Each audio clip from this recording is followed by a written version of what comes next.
Subscribe to True Tech for more videos like this one and press the bell icon to get notified of our latest videos. Hey True Techies, this is Ajinkya and today I'm gonna show you guys how you can make normal wallpapers into Amoled wallpapers. So let's begin.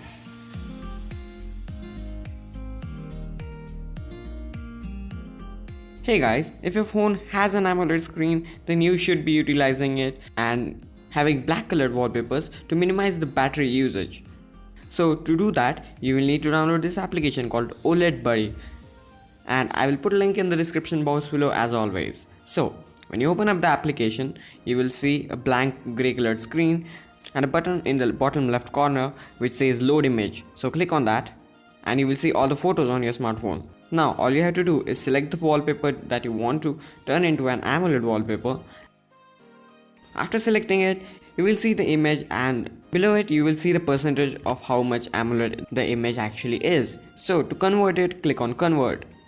When you come here, you will see 3 sliders, and by changing the values you can create an AMOLED wallpaper.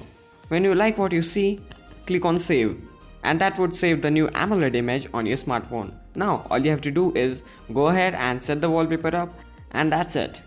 There's also toggle blacks, which removes all the black from your wallpaper and shows you all the colors which aren't black. So it's really handy to see how much of your wallpaper is actually black. So that's it guys. If you like this video, give it a like. If you want to watch another tutorial or how-to video, click on the video on your screen. And if you haven't already subscribed, subscribe to True Tech. And I will see you guys in the next